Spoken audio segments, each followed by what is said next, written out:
What's up, everybody? Welcome to the first episode of Unfiltered Friends. Today, I have my friend SheSnaps on.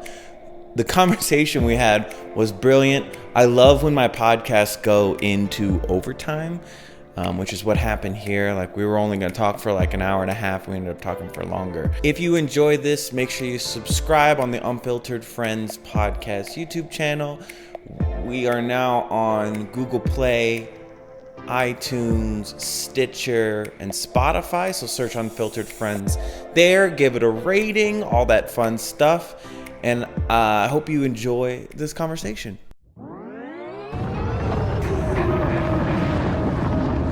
Welcome to the Unfiltered Friends podcast. Before we introduce you to our next friend, I want you to take a moment to think about everything that led you to where you are right now. Do you see how strong you are? Do you see how great your story is? I hope you do, and I hope you learn great lessons and get inspired by our next friend's story on the Unfiltered Friends podcast.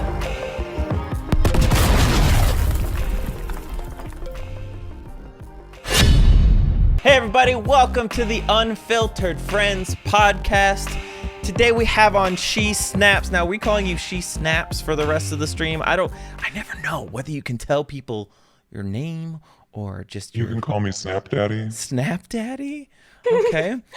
Honestly, everyone either calls me Snaps or Snappy or if you want to call me by my first name, I don't give a shit. Whatever you want to call me, man. I'm going to call you Snaps because that's the easiest way to do it and protects your identity. So don't let anyone know my real name is General Hefaps. General what? What? I said Hefaps. That's inappropriate. I have sensitive ears. So tell us who you are. Tell us a little bit about who you are, where you're from, the basics. You're a hot mess. I know that, according to your shirt. That's the truth. Aren't we all? Let's see. Well, first of all, hold on. This will help a little bit for me to be able to explain who I am. Oh, you're about to make me angry. Why are you a White Sox fan? Why? All right. So, anyway. God. Can we ban her? I'm going to ban her, right? Okay, interview's over.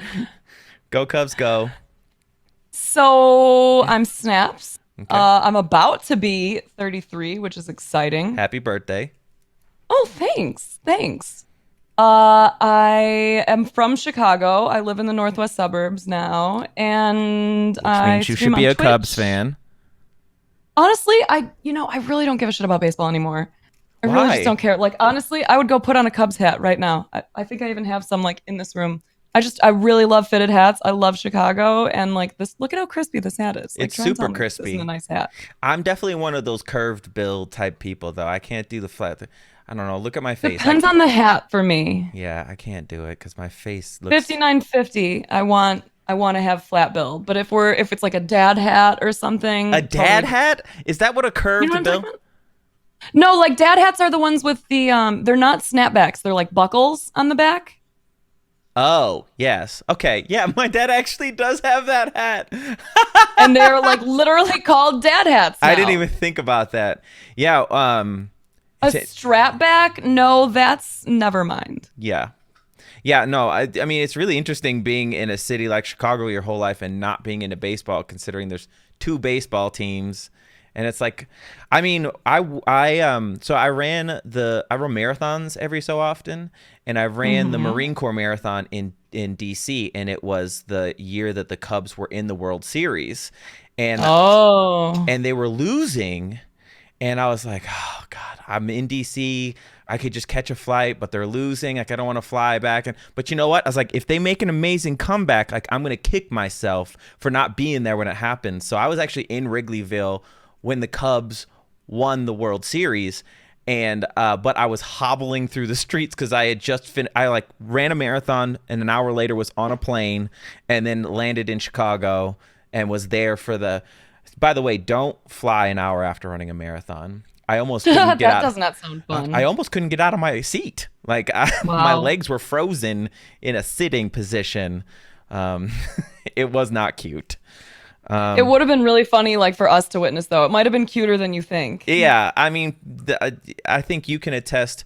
I don't know. I think it's the same with everyone's chat. They like seeing their streamer messing up or in pain or something like that. I don't know what it Yeah, they're is. real savages, aren't they? Yeah, I would say the people who troll the most are the ones with the swords next to their names. Generally, Yes. yes. Yep. Maybe they just getting a little too comfortable. I think there's like a secret like moderator society somewhere where they advise everyone on like how to mod properly. And it's like 97% of your time you should be harassing the broadcaster that Yeah. you're supposed to help. Yes. They're like, we have the sword, so we have the Yep. power. I was like, I could take that away from you at any point in time. Right? This is a I do warning. that sometimes for fun. So Give them a slap and then let people time them out in I chat. can't slap my mods. They're into that stuff. Hold on, I'm gonna take this hat off just so you don't cry too hard. Thank you. Thank you. I mean, there's not. I mean, if you're a Sox fan, you're the one who should be crying, not me. Oh wow. Oh, it hurts. I did pay attention to the Cubs when I was working at Harley when I was younger because there was like nothing else to do when I wasn't like on the floor or whatever. And I've been to a bunch of Cubs games, but like I just not anymore. I don't care about anything ever since Twitch. Like all I do is stream and like do other things. Okay, so No pre-Twitch, sports. pre-Twitch, what did you care about when you were a kid? Like, what did you care about? Well, like even before Twitch, when I first started on Twitch, like I was still watching like every Hawks game. I was still going to Hawks games multiple times a year. That's Chicago Blackhawks, that is. And I was in fantasy football. It was my third year in fantasy football, and I was crushing it. Like I had won the man's league, haha, like for 3 or 4 years in a row, and I was just like having a blast with it. And then I started on Twitch, and I was like, oh my god, this is all I want to do is like this. And now like that it's my career, it's kind of all I can do. Like it's Twitch and then social media. And then aside from that, I'm like, I don't want to be on TV or like watching TV or anything. I want to just like space out and color and do things that doesn't involve watching. So how did that shift though? Because it seems like your mind was very set in a certain direction, and Twitch took you in a very different direction, or did it just open a door to things that you weren't sure that you were into until you experienced it? I don't know, cause like I was still gaming a lot, and that's what brought me to Twitch. I was like maxing out all of my time in Destiny. So I came on Twitch one day just to like see if I could learn something about, I don't remember what it was, a weapon or something. And I went into King Italian's stream and like was just so entertained. Like, look at this fucking goofball. I could do this. So I started up my stream like a week later and I've been streaming ever since. So like the focus of it has kind of gone all over the place. Initially, I was like, maybe I want to do more competitive stuff. So I was doing like some like sweats and then like Destiny tournaments and all kinds of random shit. And then everything else kind of like happened on accident. Like I started talking about mental health and then there became like a focus there. And then I started feeling better. And then it became like the real focus. I mean, if you're comfortable talking about it, what is I'm an your open book. history with mental health? Because something has to bring you to it. So what has been your experience personally with mental health? I've basically been miserable like my whole life. Until like the past like year and a half when I actually started working on my mental health. So before when I started talking about it, it was more from a sense of like awareness. I wanted to be able to let people know that they weren't alone. So when they would come in and see me like on a good day, they wouldn't be thinking like this is all that she is. Like she's just happy all the time. Because I would get messages from people like, how do you stay so happy all the time? It's really hard. So I started talking about my mental health just so people would know they weren't alone. But like I hadn't figured anything out other than how not to hurt myself. Were you So into self-harm? yeah, when I was younger, and I attempted suicide when I was 15, and that was like when everything kind of shifted to the point where I was like, self-harm, death, those are not the answer, but What triggered I hadn't that? gotten to a point where I like wanted to live. So, I mean, how do you get to that point? Like, how did you get to that point? Well, so I attempted suicide, and when I was in the hospital, my family came to see me, my mom, dad, and one of my brothers. And this is my older brother who's like only a year older than me. We were really close, but we were more like buds, like we didn't really talk too much about like feelings or anything like that. So we would like just beat the shit out of each other all the time. So when we were in my hospital room, I was kind of doing what a lot of people tend to do, like just pretending like nothing's wrong. So I was like thinking basically that as soon as I got out of the hospital, I was going to like actually do it the right way, finish the job. But I was pretending like everything was fine and it was just a bad day, whatever, like whatever it took to get me out of there. And we were just kind of like making small talk when my brother just like put his head in his hands and started sobbing at the foot of my hospital bed. And it sucks so bad to know like so many people feel this way. But I remember at the time thinking like, oh, holy shit, you really do care. And like, of course, it's my brother, it's my family. Of course they care. But how terrible that like I thought they would be better off without me and they'd be relieved at finding out that I was gone. So hearing from my brother that he was like really upset that I was so like down because he started crying and said, I just never knew you felt that way. So it was like kind of a eye opener. So I was like, okay, I'll stick it out. Like I don't want to hurt my family. I'll stick around. Like I won't try to kill myself. I won't hurt myself anymore. But I still didn't want to be here. I still didn't feel any kind of like value in myself. It was just like, okay, I'll just be here, I Mm-hmm. guess. Your existence was for others, not for yourself. Exactly, Mm-hmm. exactly. So then, what was the step that you took in order to feel that you had a purpose on this earth that was for you?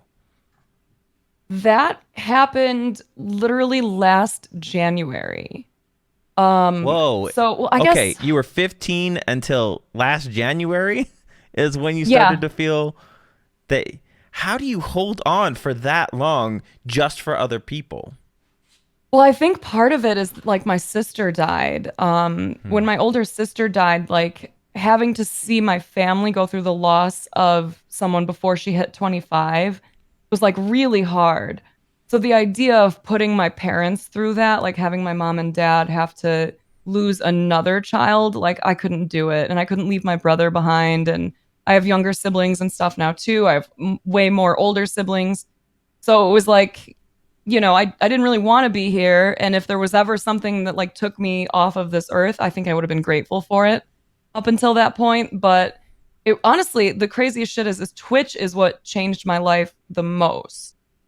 When I first started on Twitch, I was still very miserable. I was still very angry. I was depressed. My anxiety was just brutal. And I was in a really bad relationship, like really emotionally abusive and manipulative and controlling, like the works, man. I wasn't allowed to do anything. Like keyword, of course, being allowed. So when I started on Twitch, I had this like private life basically that I was keeping hidden. People didn't know I was in a relationship because my ex didn't want them to know because he told me, this is really funny that so many people think this, but he told me that if anyone knew that I was dating someone that they wouldn't want to stick around because basically like my Ah, value on this platform is to be like eye candy pretty much. that had to have been So disappointing. yeah, it wasn't awesome. And that I also when I first started, I think this weight, like I think I weighed as much as I did, but I wasn't like too happy because I had gained some weight, so I was a little Uh-huh. thicker. And I remember one day telling my ex, like, man, I'm so surprised everyone's been so nice. Like, I can't believe no one's called me fat yet. And he was like, I know, I can't believe that either. And I was just like, oh, Whoa. okay, fuck, dude. And had you not had any sort of indications up to that point that that was the type of person that he was? Or did you just Oh no, ignore I it? I knew. I was just in a really bad cycle of abuse. We dated for like almost 9 years. And like he knew when we started dating that I was kind of in a rough state of mind. Like he knew everything I'd been through. And then not too long after we started dating, it was maybe like 6 months in, my sister passed away and she was my roommate at the time. And he moved in like right around that time. Mm. So my relationship with him started on some really unsure footing. And I really hated myself up until that point. And I was dealing with the loss of my sister and all of the other baggage that like came from my life. So it was way too easy for him to convince me that my worth was having him because I just didn't see it outside of that. He was really insecure and he knew that you were in a weakened state and Super. can control you. Yes. Super, super That manipulative insecure. behavior sticks with you too. Like Oh my God. it's so, Yes. I mean, I've been in multiple relationships. Actually, I was in my last relationship. She said, if you don't want to tell people you're in a relationship, I understand. And I never really thought of it that way. I never really thought of it as like, well, your value is people want to hook up with you and that's it. And now, but I told her, I was like, no, people are gonna know that you are. I have a girlfriend, but they're not gonna know your name. They're not gonna see your face. They're not gonna be able to contact you, but they're gonna know that you're there. It was actually kind of fun, like a mystery person, but they know that they're there. Do you have that similar? Because you're currently in a relationship, yes? Yeah, now he kind of stays behind the scenes just because he's a dork. Like he streams once in a while too. But yeah, it's nothing like that. Like he's so secure. And like in this job, like you know it, doing what you do, you can't date an insecure person. No. Oh God, Like how many you're gonna be times? friends with Who's that so girl? many different types of people. Exactly. And people Why are is gonna she hit on you and commenting there's that? gonna be joking. Yeah. And I'm like, I didn't even know that person existed. That's a Yep. 15-year-old girl in Iowa that I didn't know existed, but you know. People who don't do this treat your social media like it's a personal social media Yes. instead of it being your business. So if you're with an Yes. insecure person, good luck. Precisely. So I'm honestly shocked given like the way that my ex was. I am legitimately shocked that he even let me go on Twitch in the first place. Like I was blown away that he was okay with this. But I kind of saw what it was for him. Like it was another opportunity to control, like keep me in the house, always be able to keep an eye on me because he was in my stream all the time. So like I never felt like I had a moment away from him. If I got a text message or something while I was streaming, he would come up from downstairs and like motion and ask me who I was texting. So it was just like I was on display then for him, which was really not awesome. Not. But yeah, we like it was a rough relationship, and we had tons of cycles of me saying like I want to get out of this, and him saying like you don't deserve anyone better than me. Like this is what you get. Like if we break up, you're gonna go right back to being a whore and be with all these people who are trashy and don't care about you. Wow. So like it wasn't like it was a shock. Like I just didn't value myself enough to see that like even if I didn't find anyone better than him, I would be okay on my own, you know? So it was kind of crazy. Like there was the main realization for me that got me out of the relationship came from Twitch, and it was because like no one knew I was with him, but we had sort of like not even a deal. It was just one day I told him like, "Hey, can we please like can you not start fights with me right before stream?" Because then like I'm sitting there, I've got a camera on me. I have to try and shake this off, try and get into things, and it's really tough when I'm like still stuck in this argument we had about nothing. And he kind of didn't really give a shit. So he would instigate stuff before stream all the time. And then I would be sitting there kind of upset. Or I would just be having a hard day because, you know, depression, anxiety, all that kind of stuff, self image, it's a bitch. And I would see him like walk right past me on a rough day and like not notice me, not ask, like, how are you? What's going on? Do you want to talk? And then I would start stream up, and people who barely knew me would be sending me whispers like, hey, you seem a little off today. Are you okay? Or like a random message from someone like, I don't know if anyone's told you that you're beautiful lately, but I just want to let you know. And like no follow up, like, can we date, like show feet, anything like that, you know? Like But show feet's one of my favorite comments kindness. Though. It is hilarious. I love man. show feet. Actually, one of my main moderators, her tier 2 emote, she's affiliate, is 2 feet. Like it's really cute. That is perfect. Yeah, I mean, have you looked into? I know everyone does this, but the love language. Have you taken that quiz to know? Yeah. I read that book. I liked it. I always forget the different names. So I'm a big fan of like actual like verbal affirmations. Words of affirmation. That was going to be my first guess because that's what you weren't getting in that relationship. Yes, but I also want I kind of want all of it. Like any kind of love language. Like I want the acts of service. I want the physical touch. I want conversation and communication. Like I want the full human experience out of a partner that I'm with, you know? Yeah, but I definitely was not getting that. No. Yeah, but there are definitely ones that you like prioritize. It's interesting. Like me personally, I'm a very physically affectionate person with someone I care about, but it's not necessarily like when I took the quiz, physical touch was one of the lowest things for me. And for me, a lot of it is, I think that to me, physical touch is duh. Like if you're with someone, you're going to be physically affectionate with them. So for me, it was acts of service which is interesting. Like someone who's going to do something to help me that's going to make my life easier, I guess. Because I guess I got used to people using me. And so like feeling that someone actually would go out of their way without me asking them to help me just seemed like this crazy thing that people don't do. I tell people all the time, I think one of the biggest things that like you should be striving to do in any relationship, whether it's a friendship or like your like romantic relationship, is work on knowing the person so well that you can anticipate all their needs and wants.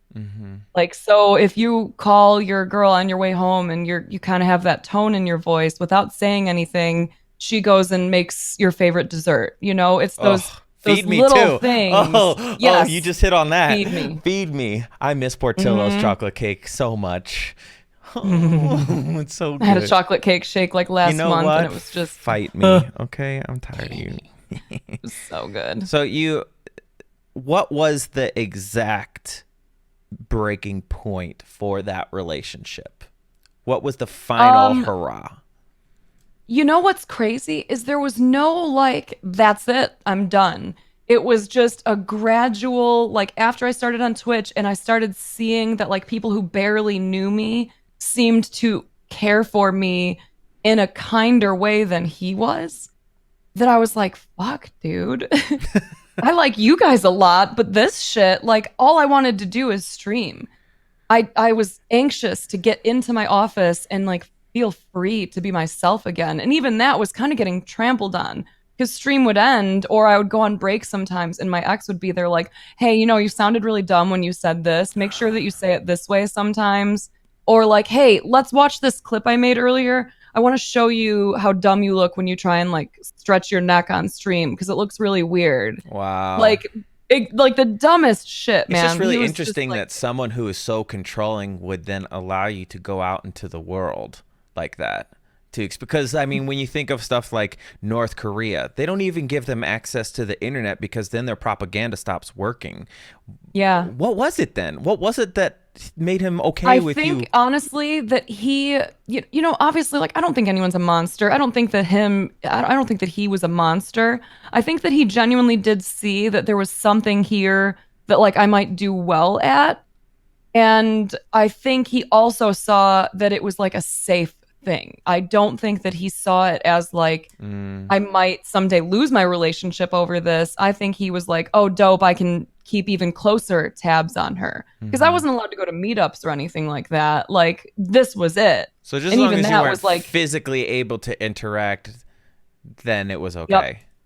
Because the first ever Destiny meetup happened right after I started. I was not allowed to go to that. The first ever Chicago meetup was like right after I started. I was not allowed to go to that. And I was like, but why not? Like, look at all these cool people. This is so fun. Like, we could make friends. And every time, like, I would just be accused of like trying to fuck around. Wow. Yeah, but like he had all of my passwords to everything. Like, I was not allowed to keep things locked. I was not allowed to have private anything. So I think again, like this was just another way for him to be able to see what I was doing at all times. He could monitor it. So you were having interaction, but he could be there. Yeah, because if I was distracted even for a second, if I was responding to like whispers or DMs or a text message, I would get a message from him like right away. I would get an instant message like, what are you doing? Who are you talking to? Wow. So tell me the day you guys broke up. What happened? Whew, shit, man. It's never fun. No one was like high five. Okay, this was fun. I gotta go. That's not how, especially with controlling people.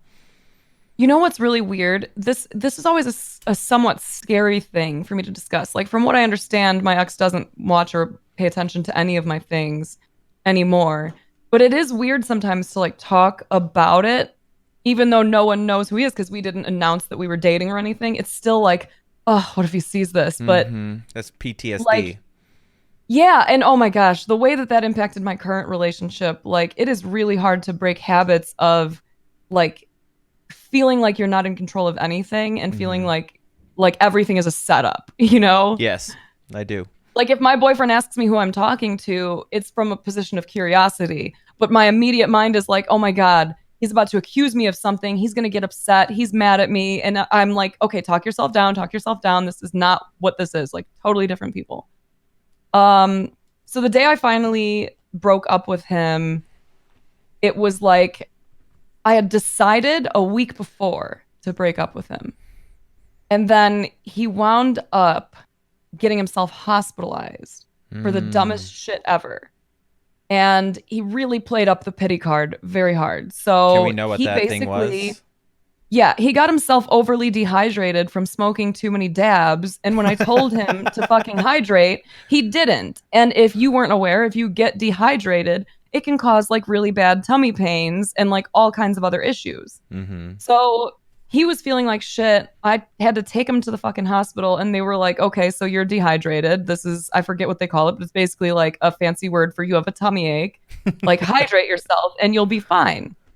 So I had basically like been attempting to break up with him up until that point, and he wasn't really getting it. So after I brought him home from the hospital that night, I gave him a bunch of bottles of Gatorade and was like, I'm just going to try and like leave you be. I'll do this tomorrow, first thing.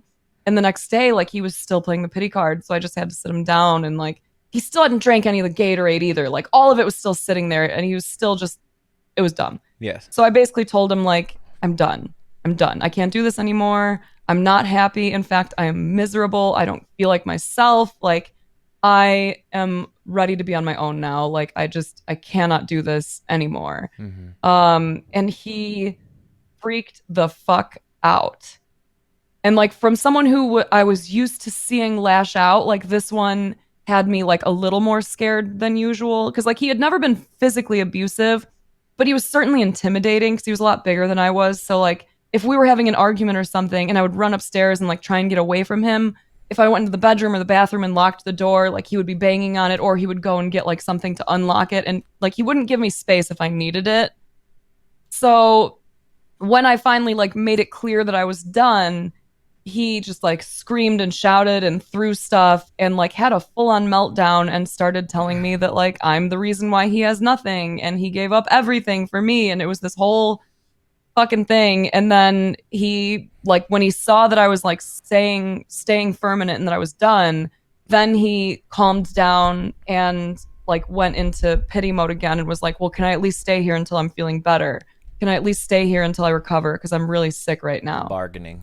I was like, fuck, dude, fine, whatever. Like, Yeah. stay here until you're better, like a night or whatever.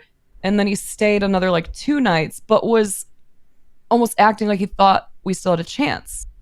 Like he was acting like we were still together. So I basically wound up having to break up with him twice. Ooh. Like 2 days or 3 days later, I don't even remember how long it was, I left the house really early, left him a note that it was like his day to get the fuck out. And I went to my best friend's house, and like all my girlfriends were on like high guard for me. Like their phones were blowing up. My mom's phone was blowing up. Like everyone was getting messages from him, like demanding that I come back and talk to him. And like it was a really big mess. But amazingly, after staying at my friend's house for like 6 hours, he packed a bag and left. But like that was definitely not the end of it. It's honestly like even today, like it is still a shit show sometimes, the stuff that this dude tries to throw at us. Like, how it's long really ago did that breakup happen? It was like, so my boyfriend and I will hit 3 years on the 15th. Okay. And I broke up with him. Oh, I broke up with him right around 420. Oh, sad. Yeah, because I remember being like, well, at least I can smoke a lot while you're like over here sick, you know, having a tummy ache. Yeah, I was just like, I'm just gonna use all my stuff and enjoy my 420 and know that like tomorrow I'm gonna be free finally. Yeah, drink some water. Yeah, Hooker, get out of my face. It was, what a mess. So I mean, like the dust settles after that. Like you obviously like had issues after that. It's interesting, like the manipulative relationship that I was in. She also contacted like literally everyone that we had ever been friends with the entire time. That she didn't even try and maintain a relationship with those people while we were together. But then after we broke up, so she didn't do what your boyfriend did. She tried to make herself the victim to everyone that was around me. Oh, that is exactly what my boyfriend did. Because the reason I brought up my ex, the reason why I brought up my current boyfriend is because we started dating within a month of the breakup. It was like, so here's the way it actually happened, right? So I announced on Twitter after the breakup, like, not that I broke up with anyone, because again, no one knew, but I announced on Twitter, like, hey, I need to take some time for myself. I don't know how long I'm going to be gone for, but I'll come back when I'm ready. Like, I just need some time. So, you know what happens. Like, you tell your community you're going to be gone a while, you get some DMs. You do. My current boyfriend was a really good friend at the time. And he was one of the people who reached out to like offer support. He had no idea what was going on, but just was like, hey, if you need anything, like, let me know. And we started talking more throughout that like kind of week during the breakup. And then not too long after that, it was like, oh shit, okay. From someone who had never ever been like that guy to walk the line of like flirting or anything, like my current boyfriend, never ever was inappropriate, never even like hinted at liking me, which was really cool because Dopa Q is in your chat right now. Me, him, and Dopa had been playing every Monday night for like 2 years or something like that. We had like a running date, so we were good buds. So we kind of started dating out of nowhere, but because it happened so quick to the breakup, and the dumbest shit, this is going to sound so dumb, because his name on Twitch is Money Buys Happiness, and he had tipped to my channel, my ex has told everyone we know that I was stolen from him by someone who is rich. So your current boyfriend is rich, and he impressed you with his money, and that's why you've been together for 3 years. Got it. Yup. Yeah, exactly. Perfect. Yeah, it sucks though, because you know, anyone who knows me in my life, for them to assume that like I was not even assume, for them to be told, and because like I think because he's so like belligerent about it, that for them to be told that like I'm just a gold digger and like that's all I wanted this whole time, like it's such a joke. It's very laughable, but it's also a little scary because since he believes that he was wronged in this situation, he hasn't really had a good job. He hasn't really done a great job of letting it go. And Well, he hates my current boyfriend and has made it very clear. But who fucking cares? You're not my problem anymore. Let it go. Like, that was my experience with my ex. Like, she reached out to people she met one time and was like, he just left and didn't say anything, and we were going to get married and all that stuff, even though like none of that was true. And so that was my first experience of just laying down and letting someone say whatever they want, because the fires that you don't feed burn themselves out. But I've been bullied and attacked my entire life, and then doing YouTube for 12 years of my life. Like, I've had to deal with dumb. So that's why when trolls come for me on Twitch, I just giggle at them. I was like, oh, honey, because I can respond to them right away, where like YouTube trolls, they can just say whatever they want and they don't have to deal with your response. So it took a lot for me not to like, oh, shut up. I just reached out to the people that mattered to me. And I was like, I'm sure she's contacted you. If you want to believe her, that's okay. Here's my side of the story. I'll let you guys figure that out. And it's just interesting watching someone victimize themselves for the sake of having people on their side or something like that. It's just really sad. It is really sad, especially like knowing what the relationship was and knowing, you know, like I'm not a perfect person or anything. What? Like I can't say I was like girlfriend goals. I don't know. I don't know what to say about like who I was in that, because I know it wasn't even me. Like I wasn't allowed to be myself. But the shit that like if we were to compare stories here, you know, of like what he did versus what I did, I'm fairly certain most people will be like, yeah, dude, that is fucked up. Fucked up. But like the stuff that I did, they'd be like, oh, okay, that makes sense. Like still maybe not the best decision-making skills, but no one would be like, dude, that is fucked up, you know? Yeah. Big difference. So you end that relationship. How long do you take time off of Twitch? I was off of Twitch for like 2 weeks, I want to say. Okay. And then came back and kind of just, I don't know. Oh, man. I can't even tell you how it felt to close the door to my house that first day. Like, holy shit. It was like I could breathe again. Like I still felt kind of fearful of like what's going to happen. Like I changed the locks really quick. I'm so grateful for my older brother, who is like really handy because one of my older brothers came and like helped me do that right away. And not only changed the locks, but changed the locks to my office. Oh, because I forgot to mention the first day that I tried to break up with him, he stole my PC. What? No lie, grabbed my tower out of my office and basically held it hostage so that I would talk to him. What a child. Good God. Yeah. Stole my fucking, like, I don't own many things that are worth a shit, but like my $2,000 PC, what the fuck? Give me that. Like, that's my job. That's everything. Well, he knew that, and he was trying to hit you where it would hurt the most. So you get back onto to Twitch after a 2-week hiatus. What shifts, if anything, at that point in time? Did you have more of a sense of purpose, or had you already been shaping that in your time and you just felt released at that point? I think I was just like relieved. Like I was very nervous for a while. Like I would look at my bot all the time to see if he was watching. Like Sorry, I was always I thought you said butt. I was like, what? I would look at my butt. I would look at my butt all the time. Yeah, I would look at my bot all the time because I was genuinely like I didn't feel not like safe physically, but I just didn't feel like I was finally like free. So I was still like really happy to be streaming and doing my own thing, and I felt way more free, but I was still very nervous about like repercussions, you know? So the actual like change in terms of like me feeling good, my current boyfriend is amazing and like the chillest dude ever. Like in 3 years of dating, he has never raised his voice to me once, like never. And like not even like in a joking argument, like he is very calm and communicative, and we have like a really nice, pleasant relationship. So it wasn't until I started dating him and he moved in, because he moved from Phoenix to Chicago. And I had lived for so long with being the one that had to tiptoe around in my own house that like when he moved in, it kind of became clear that I wasn't as chill as I thought I was. I just wasn't as angry as the person I had been with up until that point. So I started noticing there were too many mornings of my boyfriend having to like tiptoe around me now because I was angry about stupid shit or because I was frustrated or depressed or whatever.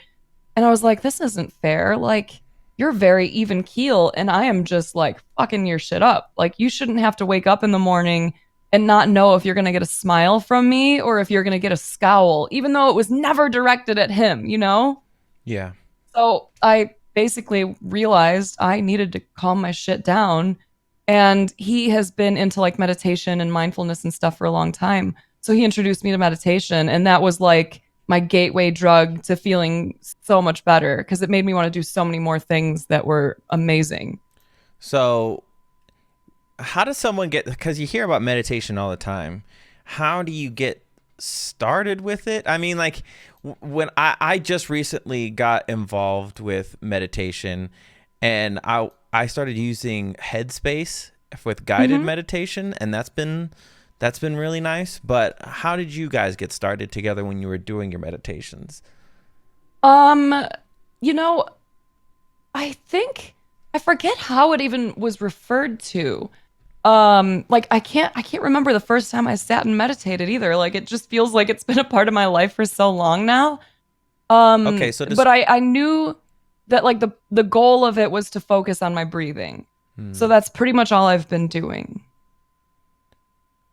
So for people who don't quite understand what that means, like describe what your meditation is like now. Okay. Here's what I do. Okay. Get up in the morning or at night, like, because I like to meditate twice a day, sometimes more, depending on the day and depending on like what I'm trying to get out of it. Like if I want to try and have some ideas and I'm kind of feeling a little meditation can help like wake me up again. So I just go and find a comfortable seat, usually in my living room, somewhere where I can sit up enough to like breathe very easily, but to where I'm not going to like get uncomfortable in a few minutes, you know? Like some people can sit cross-legged, some people cannot. Like however it is that you can sit comfortably, if you could close your eyes and sit there for 15 minutes, like whatever comfort and easy breathing looks like for you, that's how you want to sit.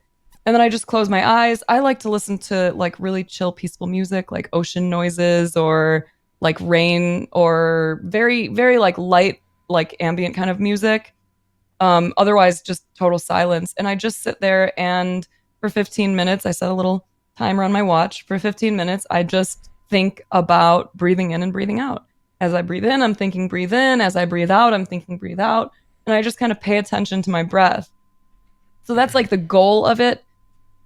What happens during that time is all the thoughts come up, right? Because your thoughts kind of think themselves. Mm-hmm. So your goal is to not run away with those thoughts. You see them, you acknowledge them, and then you just let them go by going back to your breathing. Mm-hmm. So initially, when you first start like meditating, you're probably going to be running away with your thoughts like 90% of the time. You're just going to be thinking the whole time, and that's fine because stillness is important no matter what. Like we need that time for our bodies to go through in our minds to figure out everything that we've collected up until that point that day and determine what to do with it. Like, do we save this for memory? Do we form ideas with this? Is this associated with anything else? So like it's always good time. It's never a wasted meditation. But yeah, that's it. I just over time I've gotten better and better at not running away with my thoughts. And I catch myself on the first sign of the thought instead of like catching myself after thinking thoughts about the thoughts. And I just sit, think about my breathing, and watch my thoughts go by. And at the end of it, it's really nice nowadays because I can kind of go back and think like, okay, what thoughts did I see the most? I had a lot of thoughts about this. I had a lot of thoughts about this.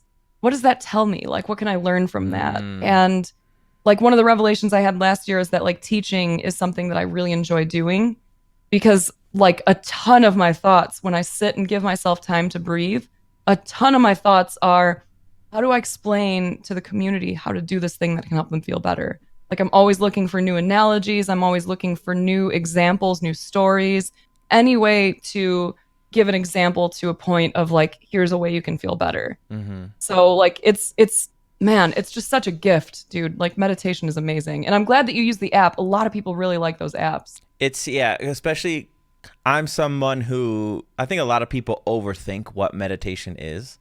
Mm-hmm. And that using guided meditation to start kind of like gets you to the point where like, oh, okay, like I know what this is. I know how I can do this. And then you can kind of leave the guided if you want to, and you kind of understand what it is. And there are some times where you're going to have a meditation session where you're just like, man, I cannot shake whatever this thought is. And that's okay. There's no rules to it. And exactly. It really just sets, so something, I do a mixture of, I'll do meditation followed by visualization.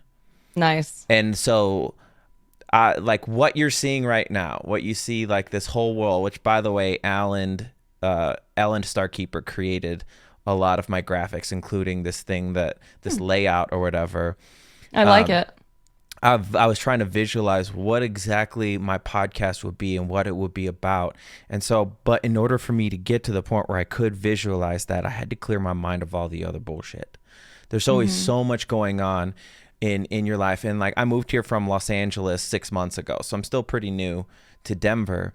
And I didn't realize until I got here that because I was constantly adrenaline filled, go survival mode, trying to make the YouTube world successful while talking about issues that matter, which is very difficult to do because YouTube's like, oh, you said something that might, no ads, all of a sudden I'm making 10% of the income with no explanation, So when I got here and I feel like Denver's almost my constant meditation compared to what I was used to. The dust settled. I saw how much damage had been done because I was constantly going on adrenaline. And then I got to kind of take stock of what exactly it is that I had. And I think meditation is doing that every day.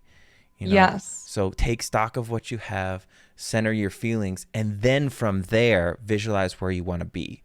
Everything that's here right now, I saw on Alan saw some of it on his own, and that's how you have a good graphic designer, because I can be like, it kind of feels like this, and they're like, you mean this? And I was like, how did you do that?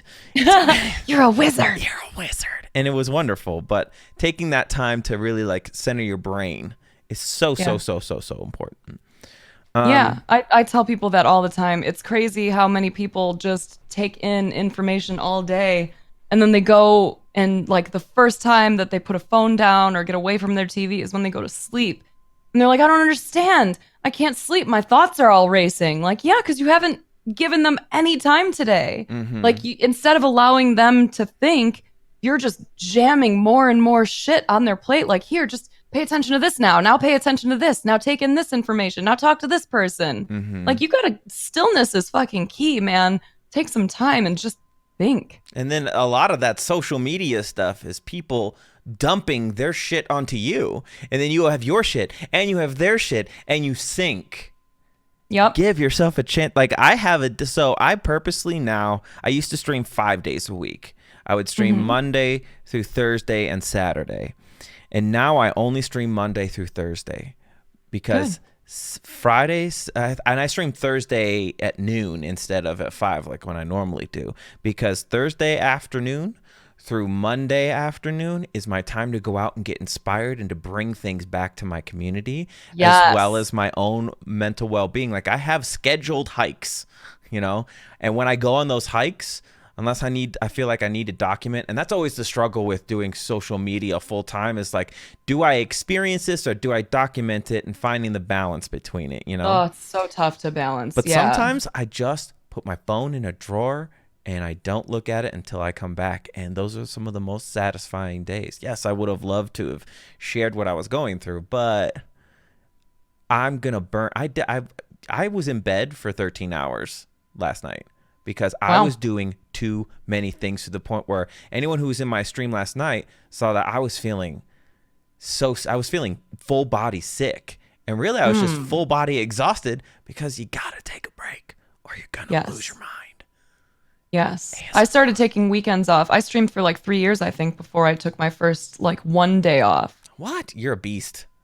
Yeah, dude, no lie. When I first started on Twitch, my nickname, and like, this isn't me being like, everyone call me this, okay? This is my nickname now. But like, everyone started calling me the Iron Strimma. Because when I first started, it was like every single day, morning till night. And again, like, remember my state of mind at the time. I was just like so happy to be free. Yes, that was your escape. So of course you wanted to be on all the time. And I really wanted to succeed. I wanted to grow. I wanted to be the fucking thing. Hey, you know what? You're the fucking thing. Did you ever think about that? Oh my God. Oh, you're it. You're the thing now. The fucking thing. Yeah, I don't know. I got like, dude, when you first start on Twitch as a woman, especially, and like being in a community-based directory like Destiny was at the time, it can be a little frustrating because no one really gives you the full ceiling. Instead, they're like, "Oh, you're so good at this. You could be the next insert other female gamer here." Like, I'm only compared against like my women, but there was never anyone who, like, at the time, King Gathalion was like the shit in our directory. There was never anyone saying like, "Oh, damn, you're so good. You could be the next goth." It was like, "Oh, damn, you're so good. You could be the next fifth in the directory, first girl in the directory," you know? Mm-hmm. You got stuck in your category. Yeah. So like, my goal initially was like, I'm going to break out of that. Like, I am not the next her. I am the next me, dude. I am the next goth. Like, this will be me. I will be at the top of whatever fucking directory I want to be the top of. Now I don't give a shit. But yeah, that was like my initial drive. But I mean, it drove you to the success that you're having right now. Yeah. So, moderate, which like I'm very happy about. I'm very grateful for, and I'm very proud of. There's so many things. I'll admit, and I think everybody goes through this, whether they want to admit it or not. You get caught up in the numbers, and like, you want to be success, and that's when I started to focus on impact instead of numbers. I would rather have someone come up to me, and I don't want them to say, "Oh my God, you're so fucking cute. I think you're so cool." I want them to come up to me and say, I encountered your content, and now I'm in a better place. You elevated me, you uplifted me, and now I'm living a better life because of that, because that's so much more fulfilling. Though the numbers would be nice, you know, these conversations, I find some people are scared of these conversations because they're hard. But I think they're so important, and that's why I love having them. Yeah, it is really hard to not, especially like when you're trying to transition into doing this full time. Like, how do you not pay attention to numbers? Like, you're trying to figure out if you can pay your bills or not. Yes. But like, aside from that, I'm glad we're both on the same track now as well. Like, what did you actually want out of this? So like, I created my life's purpose, my mission statement for life, philosophy, whatever you want to call it. And it's like a 3-part thing. And that's what I focus on. Like, am I living my life in a way that fits into one of these three categories, because if not, it's not worth my time. What's your mission statement? To add value to the lives of others, to be the best version of myself that I can be, and to lead a successful, stable life that can support a large family. So if I'm not adding value to the lives of others, if I'm not like putting some money in my pocket in a way that doesn't shit on someone else, and if I'm not growing as a person, it's not worth my time. Mm-hmm. So describe the environment of a SheSnaps stream. Like, what is the environment that you create? What is the community that you've created around it? It's funny because I got asked this question a lot when I was at the St. Jude Summit and at the Borderlands thing, because I was with like a lot of other broadcasters. I have a hard time explaining it because we kind of go all over the place. But what I want it to be, I want it to feel like a real community. Mm-hmm. Like you can come in and talk about the sandwich you're having. You can come in and talk about the problems that are going on in your life.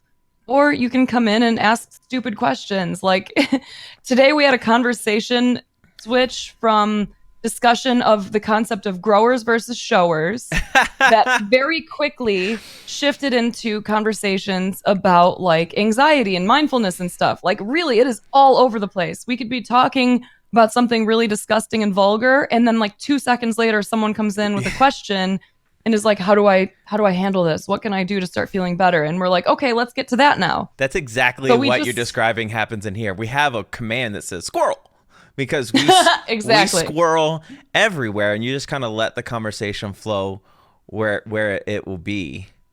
Yeah. It's a shame because there are lots of people online, like on Twitch, and I don't blame them for it, because there is a weird line that you have to walk when you start talking about people's personal lives like that and like mental health.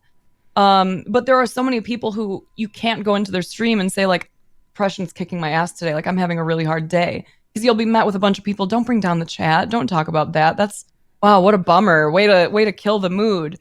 Like there are lots of communities that don't want anything to do with anything negative. And it sucks that like mental health is still almost perceived as a negative. Yeah. So I really want to be in a point where we can talk about it as if it is normal, because it is, It's so normal. Like mental health is just as normal as you pooping every day, which I hope you're doing. I hope you have regular poops.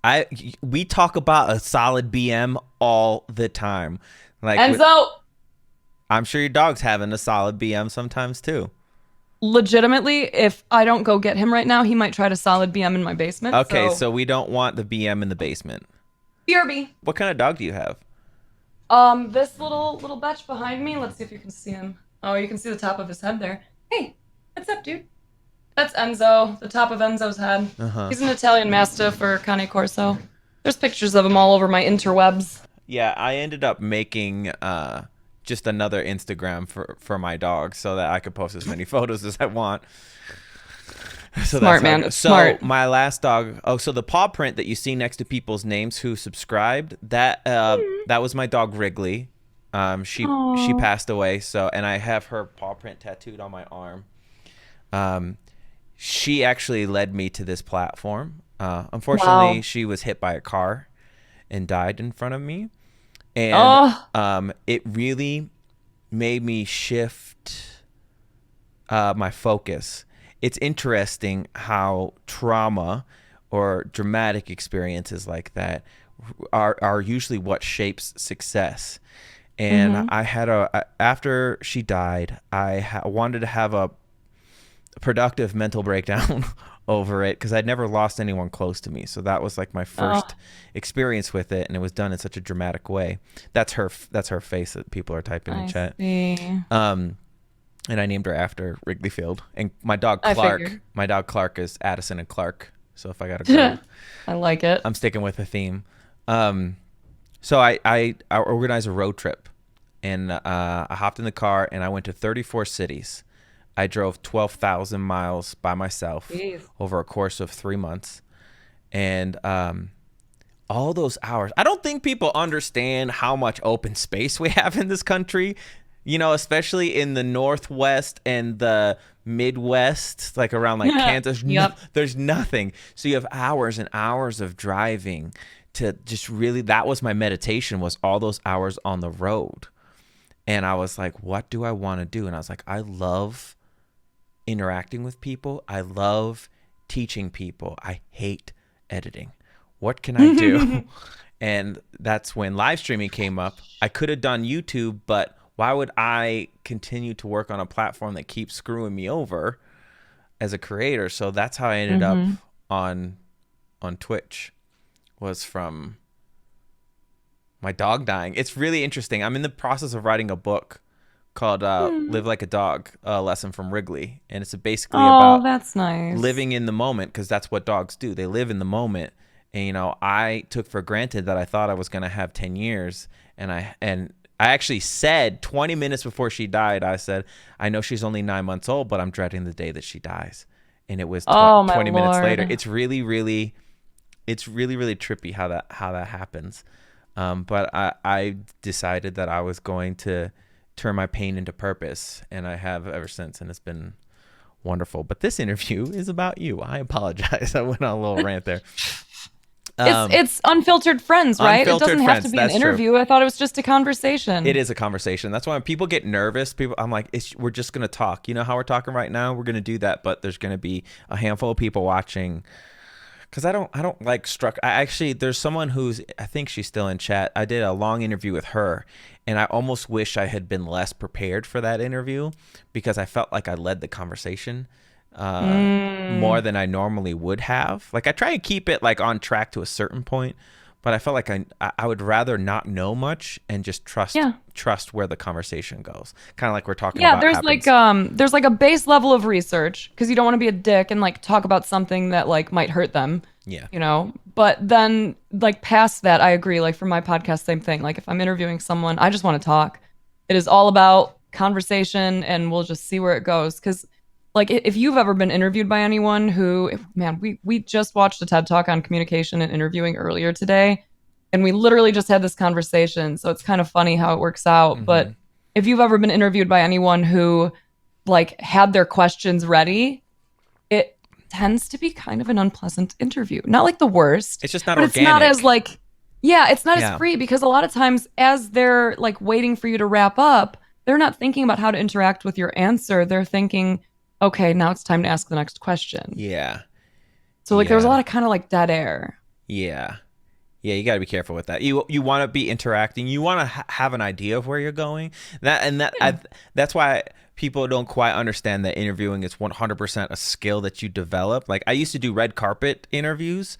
So I have to try, like Will Smith walks by, and I'm part of a publication that's not entered E or anything like that. So I have 5 seconds to entertain the publicist long enough to get him to talk to me, and then ask the question, listen, and then have the next question ready to go as well. And so that's why I'm so grateful for this, because this is so much nicer. And I also get to pick the people I want to interview. Like I knew I would like to sit and talk to you, because I feel like we come from a similar mindset.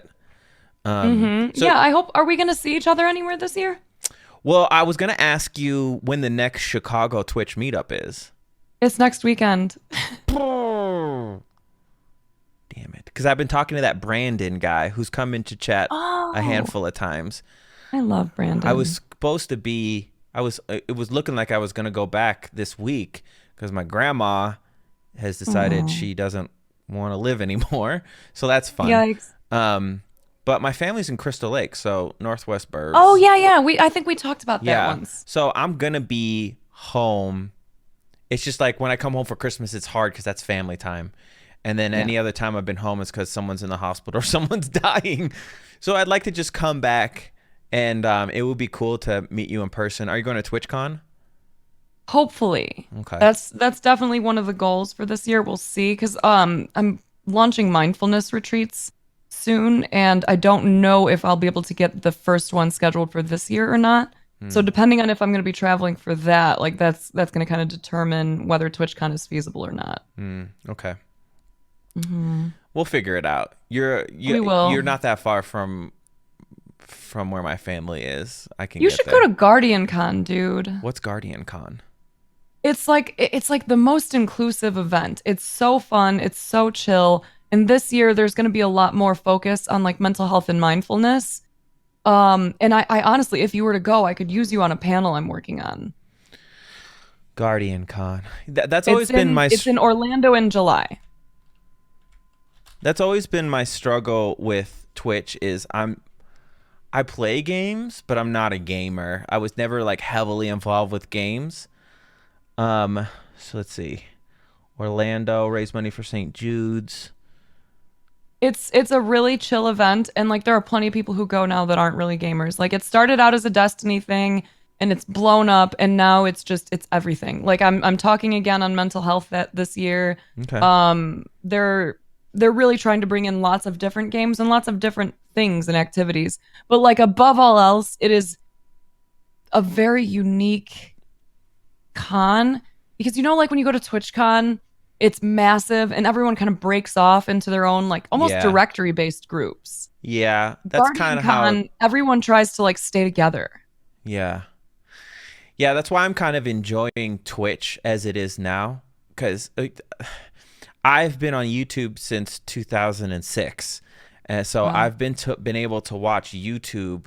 I mean, to put in perspective, when I signed up for YouTube, I thought it was this private website to store videos. I didn't even know what YouTube was, and so I've got to see it go from like meetups with groups of people to VidCon launched and it was like 1,500 people, and now Viacom owns it, and like I don't even know half the people who I'm standing next to, and they have 5 to 10 million subscribers, and you have no idea. It is crazy. So I'm enjoying Twitch as it is now because I know I know it's not going to last. Like it's just not. It's gonna go the same direction. I've already seen it happen with some of the music stuff that's going on. It always starts with the music industry, and then other companies are gonna figure out.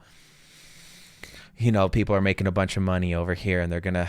For some reason, the industry at large doesn't want to work with those websites. They just want to stifle them because they look at them as competition, and then they eventually realize that they can't, and then they buy it.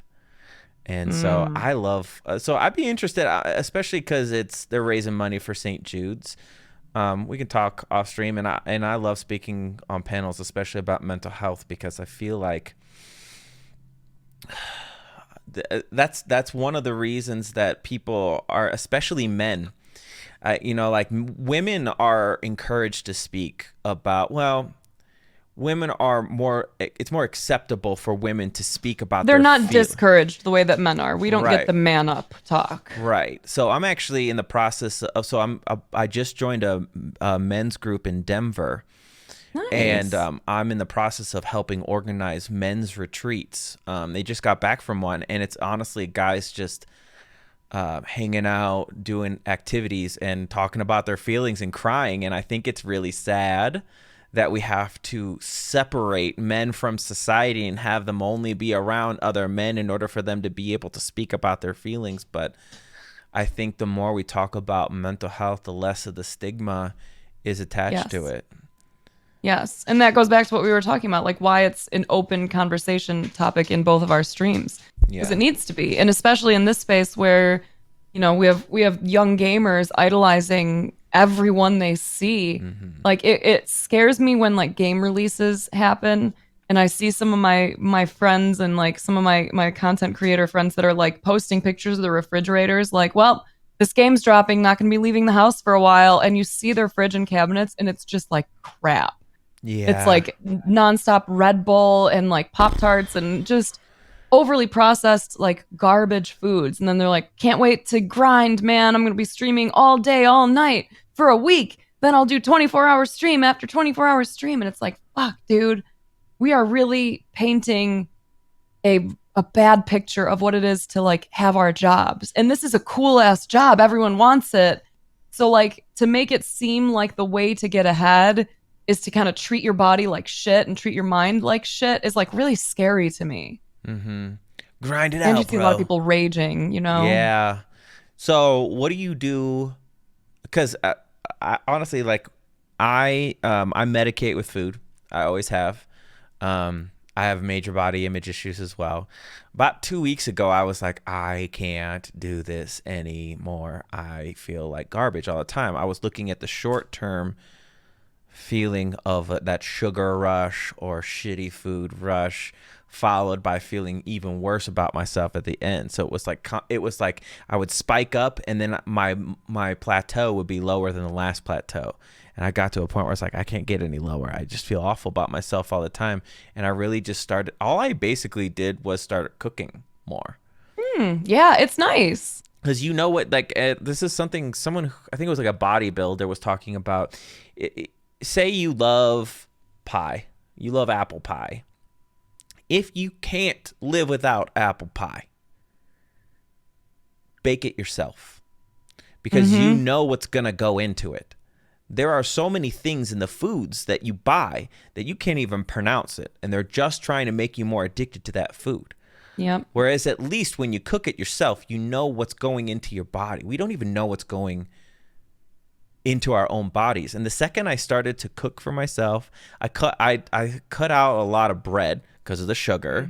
I cut out, I actually had to time when I got high. I wanted to be asleep by the time the munch hit. Yeah. Because there's an app called GoPuff. It's basically like 7-Eleven delivered to you.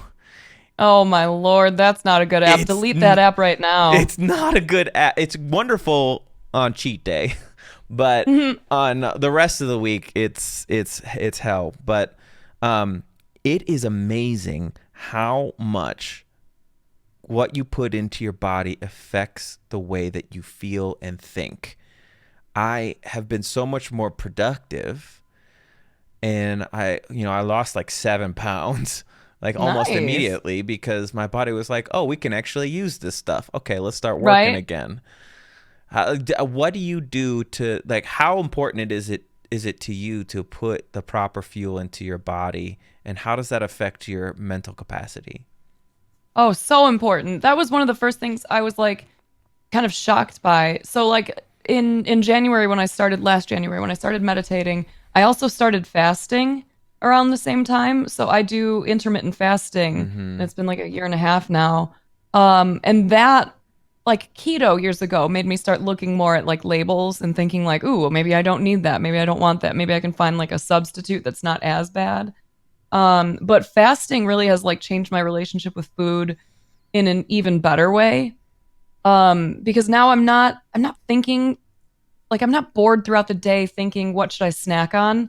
I know that I'm not going to eat until a certain point in the evening, because I started off doing, I don't know if you're familiar with fasting at all. So like, yeah, let me know if I need to break any of it down. Well, I know typically it's like a 10-hour window and then you don't eat for 14, but I'm more so like, it's probably like closer to like 13. So I don't eat after 5. And then when I wake up in the morning, I'll have like a banana and coffee to like kickstart my day, like around 6:30. And I feel, it's interesting how I feel that like need to eat before I go to sleep. But when I wake up, I feel fine. So it's making me recognize that a lot of that urge to eat is more mental than your body being like, I need food, or it's wanting that food for not a good reason. It's yeah, there's like the emotional and the mental connection to it. And then there's also like your hunger hormones, which like your routine has a major play in. So for me, I started off most people start with intermittent fasting doing the 16-8. So 16 hours of fasting in an 8-hour eating window. Like if you're first trying, you do a 10, and that's just like to kind of get used to doing time restricted feeding. But most people are shooting for like it to be like considered fasting or whatever is like the 16-8. So I started with that and I fucking loved it. And after a while, I started realizing that the more I had like really big meals when I broke fast, the better I felt. And like slowly over time, we wound up transitioning, and now we do what's called OMAD, 1 meal a day. And it is for someone who loves the fuck out of food, like total foodie. I just thought about all my favorite foods real quick. Sorry. It is like the most satisfying way to eat, because I'm thinking kind of low key about my meal all day, but I'm not getting hungry. I'm not getting angry or like hangry. My stomach isn't growling or anything. So it's just like, what do I want to eat later? How do I hit all of my cravings? I want something sweet. I want something salty. I want something savory. So, like, all day in my mind, I'm kind of slowly crafting what meal I'm going to make for myself that night. And then I usually like to break fast somewhere around like 6 or 8. But today I broke fast early because my boyfriend was eating, and I was like, ah, fuck it. But it's just so nice to like sit down and know that the food I'm eating isn't going to weigh me down. Like it's going to make me feel good and energized, and know that like because I'm only eating once a day, if I feel like shit the next day, I know exactly where it came from. So I can be like, okay, next time I make a meal, I'm going to leave this thing out of it. If you're eating all day and your diet is kind of like iffy, it's harder to pinpoint what part of your diet is making you feel like poo. But when you're eating just once a day and it's like, I'm getting all the calories I need for this day at this time, you're like, okay, I gotta have vegetables, I gotta have fruit, I gotta make sure that I have this, that. Like everything is very like planned out.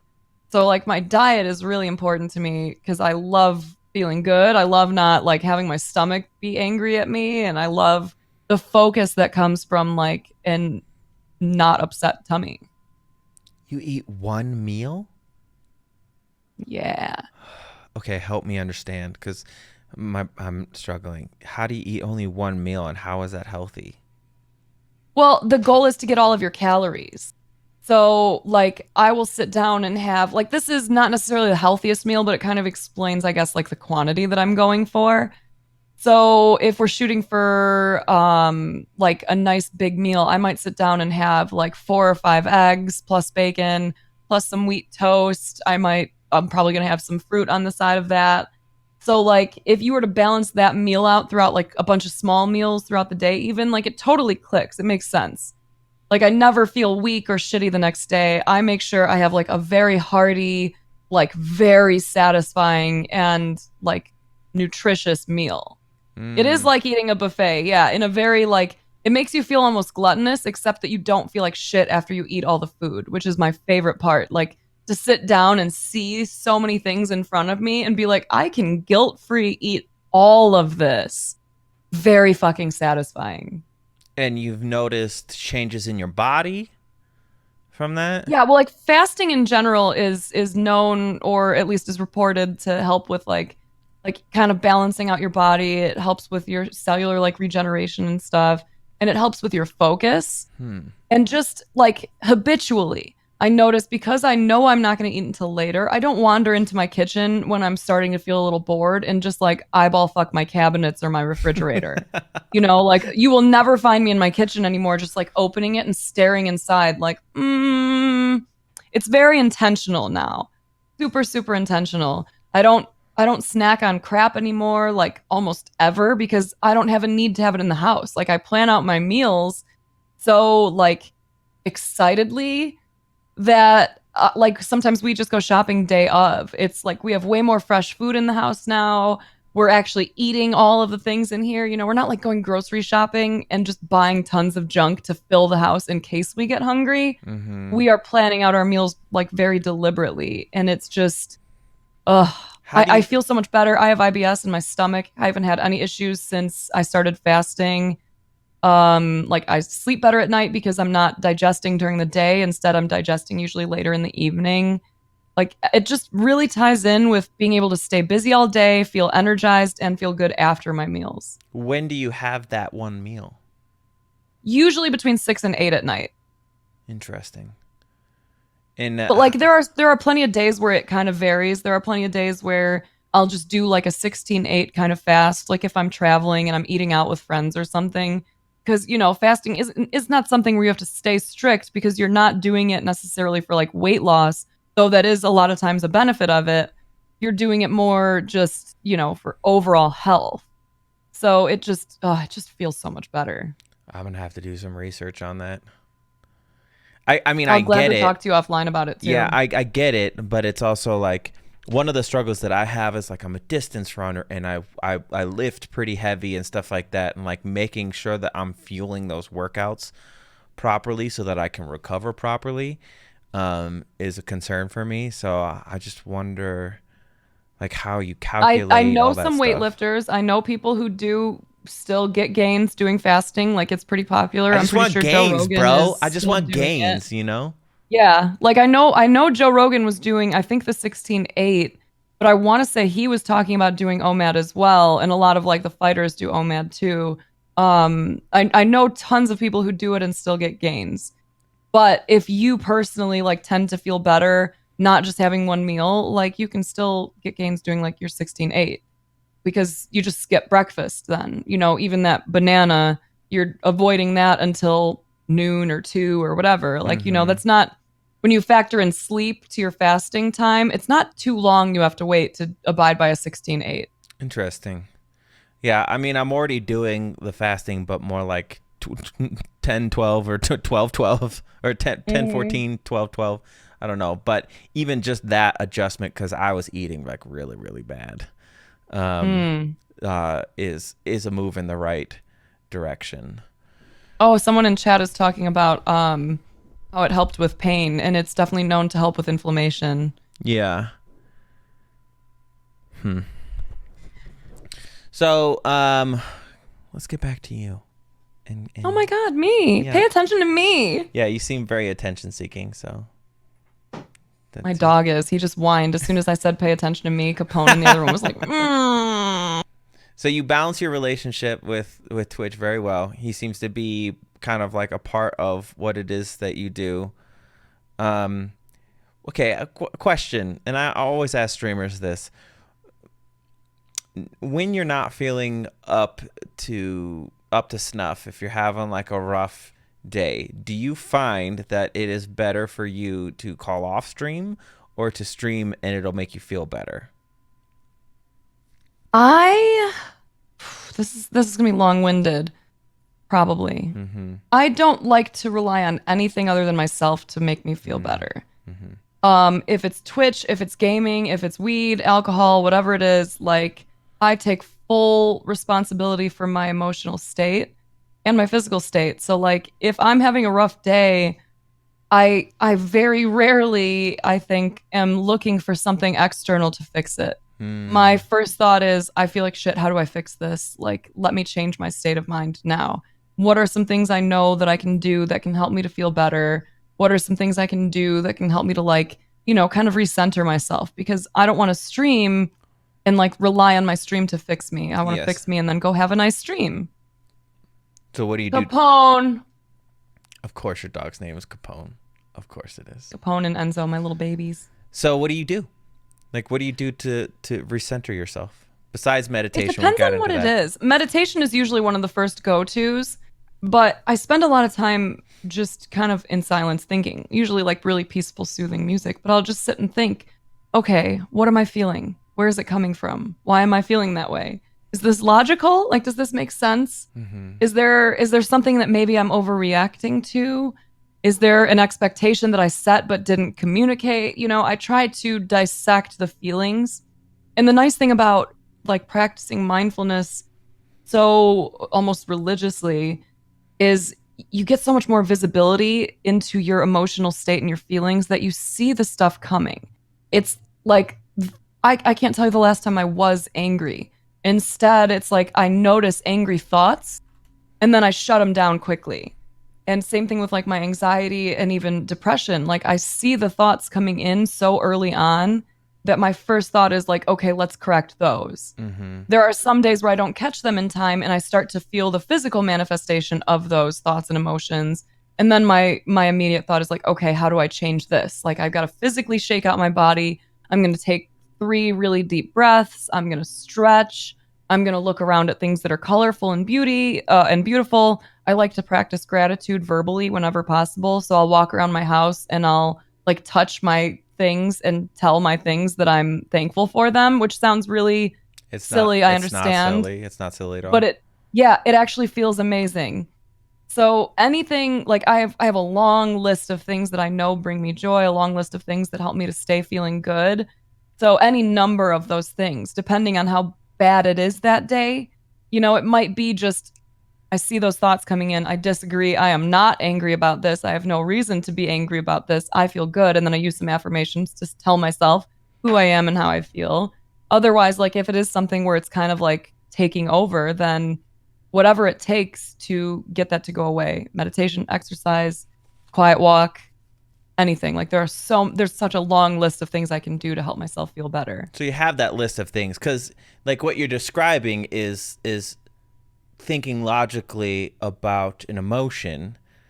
But sometimes you're so stuck in the emotional aspect of what's going on, you struggle to think logically. So having that list is something that you have. It's kind of like meal prepping, you know? Yeah. So you're meal prepping, but for your brain, so that you can put your tell brain into the right people place. all the time, like a lot of us are running on automatic processes. The goal is to start deciding what those automatic processes are.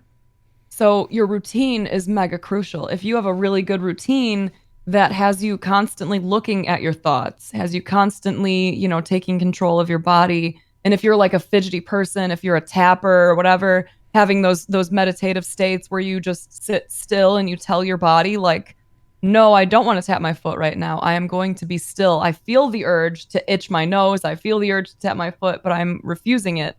Then you can start programming yourself differently. Like we're just trying to outsmart our brains and they're automatic. Like we have consciousness. We have the ability to really analyze, decide, and then choose a path to move forward.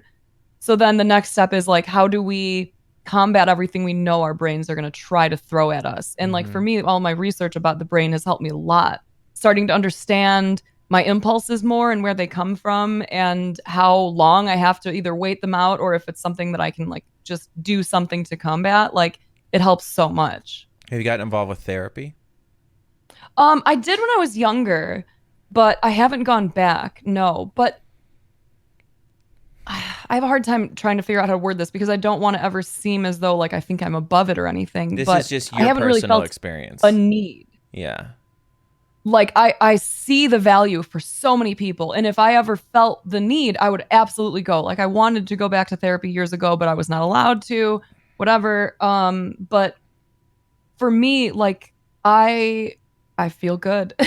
Like I wake up every morning feeling good. I stay feeling good all day. Like if I have some setbacks, they are so much more minimal than they once were. And I have a community. I have people to talk to. I have my boyfriend and I have my journal and I have myself. So I don't really feel the need anymore, but I am a very, very strong advocate for therapy. Mm-hmm. Yeah. I mean, sometimes not everyone has the same ability that you do to sort through the things that they have going on. So bringing a professional in can really help. From following you on Instagram, and we've touched on this like a few times, you do talk about body image. There's a lot of people, myself included, who struggle with the way that they see their bodies, and people will make their comments like, I think you look great, but as nice as that is, it's an internal struggle. Do you feel like you struggle with body image, and what are the things that you do in order to elevate yourself over those thoughts? I did. Man, there are so many times where like because when you have your stream up, like you might see your own face in 3 different places to monitor your own stream and talk to chat and whatever. Um, there were plenty of times where like I couldn't stand to look at myself. Like I would get so upset and so disgusted after seeing myself on camera that I would get upset and I would shut down stream. Like I can't do this anymore. Like I'm tired of seeing myself and I can't like hide myself and just keep streaming because then I'm thinking, what if the camera fell? What if something's going on? Like you need that visual reminder that like your stream isn't all fucked up, but having to look at yourself all day can be really tough. Yes. I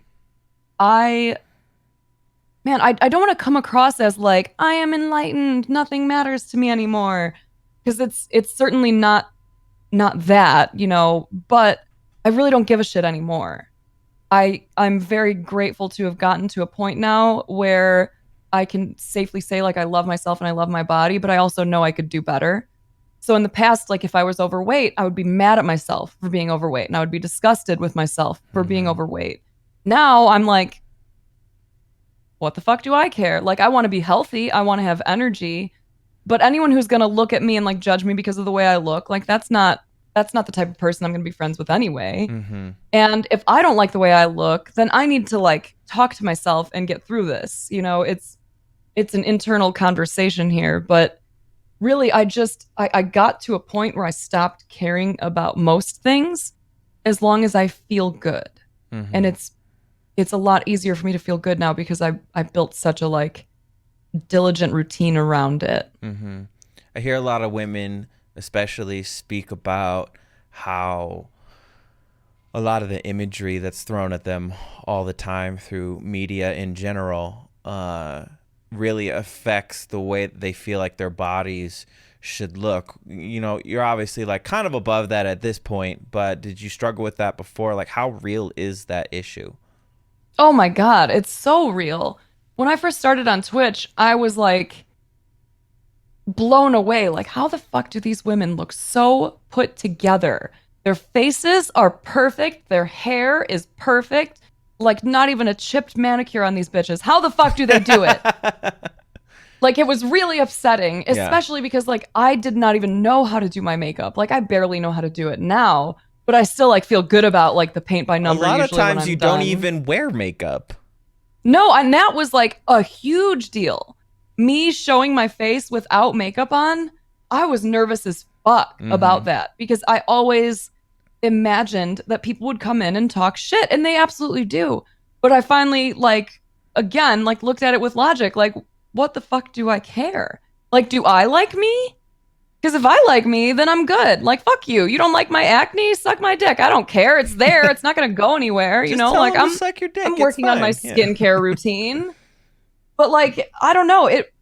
We place too much value on other people's views of us and not enough on ourselves. And when you start connecting to yourself, it is a strong connection. Like as soon as you break through that, you will very quickly see how fucking awesome you are. And that like other people's opinion of you, of your body, of your face, of your mind, it doesn't fucking matter.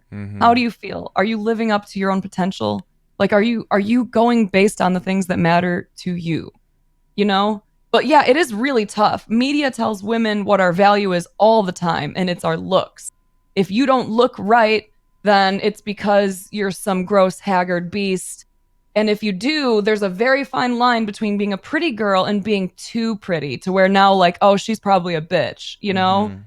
Like, we're damned if we do, we're damned if we don't. If you're too attractive, you're a bitch or a whore. If you're like right in the middle, you're okay. And if you're underneath that or you don't wear enough makeup, you don't care about your opinion or your appearance. You just let yourself go. Where do you hear that from the loudest? Because I mean, there's obviously the makeup industry. Multi-billion-dollar industry is there to be like, hey, you should spackle your face or your body with this thing because they want you to buy their product. But other than that industry, where do you hear it from the most? Someone said it in chat, and it's a really interesting thing because a lot of times I hear that it's men, but how many times has a guy, anyone in chat can say this, how many times has a guy like, dude, you be like, I love you when you're not wearing makeup, and you're 100% wearing makeup? We don't fucking know. You know, we have no idea. But what I do hear is other women trashing each other quite often. Have you noticed that to be your experience as well? You know, I think less of it from women initially, but like I do agree to an extent. It's because women aren't the ones that come in, and when you're not wearing makeup, you will never find a woman. Well, maybe not never. You rarely will find a woman who's like, "Oh, you look tired today. Were you crying? Are you okay?" Because you're not wearing makeup. But guys, people who don't wear makeup, a lot of times don't think about that thing. You know, they don't think about the fact that like you put some time into your face most days, and this day you didn't, and as a result, like your pores are showing, you got a little bags under your eyes, your eyebrows aren't perfect, what the fuck ever. And they ask stupid questions like that. Like, oh, are you okay? Why do you look upset? Are you tired? Are you sick? And that makes you feel really self-conscious when you're like, oh man, do I really look that bad without makeup? Because with makeup, no one says anything. Without makeup, everyone says something. So like that part I think is the hardest, is the like almost innocuous people trying to be kind, but not realizing that they're making you really self-conscious. Yeah. But then like when it comes to, it's less makeup than it is clothing with the way that women bash other women. How so? Like you probably saw the shit trending on Twitter recently every fucking month about like titty streamers and stuff. Yeah. And that like at its root is something that is just so ingrained in women from a young age, and men. Like from a very young age, kids are being told women shouldn't be dressing a certain way or else it's distracting. And they set a very clear path, like at a very young age. There is the good girl and the whore. So growing up as a woman, we are constantly trying to check which one of those we're in. And for some of us, we go into the whore phase and we're like, hey, this is actually fucking awesome for a while. But then we start realizing that it kind of sucks that people start looking down on you for wearing certain clothes or for having sex or whatever. Some people go the good girl route and they stay there because it gives them this little boost from other people around them, from other men, from other women who are like, oh, you're such a good girl. Look at you. You're doing it. You did this without having to show your skin. No one even saw an ankle with you. You're impressive. Yeah. There's that need for validation, and it's really tough. But like we've kind of been taught that from a very young age. Like if you show skin, it's because you're asking for some kind of attention. And we really need to change that narrative quickly. Like, what exactly wear was whatever the fuck you want to wear. I hate saying titty streamers, but like, because there are women where it's blatant that they're just using their ass and tits so that you'll give them money. Awesome, make your money. Do you exactly? Fun. Why is it? But why is it trending? Just because people are mad that they're doing it, or what? Yes. So like the excuses that we get all the time, and I actually wrote an article on my website about this because I was just getting so tired of like having the same cyclical conversations. Hey, by the way, what's your website? The argument, what's the name? Oh, it's mindofsnaps.com. Mindofsnaps.com. It would be awesome if a moderator typed that in chat right now. It's kind of crazy, man. Like they'll claim that this is a platform for gaming. Like that's the quick excuse. Like you know what it is at the core. It's insecurity and it's jealousy and it's control. You know, it's men and women thinking that they want to run this shit, and it's men thinking that they want to control women, and it's women wanting to prove that they are better for not going this route, whatever. It's really dumb. But they'll say like this is a gaming platform. It's not for that. So I'm not opposed to it. Like, I don't care if you want to do that, but go do it on another site. Twitch is for gaming. So then when you point out like, well, Twitch isn't just for gaming. There's fitness, there's just chatting, there's talk shows, there's music, there's all these different things. Then they're like, well, but there's too many kids on Twitch. Well, my channel is rated for mature audiences. Yes. So is it my problem, or is it that they could use some parenting? Well, you're just preying on and trying to manipulate men and young kids into spending their money on you. Like, are you sure you want to go that route and blame this on you guys being too dumb to realize that you can't fuck the woman on the screen?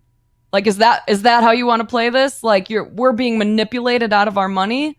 Like, no, it is very clear what she's doing. She's made it clear what her interest is in you. Just accept it.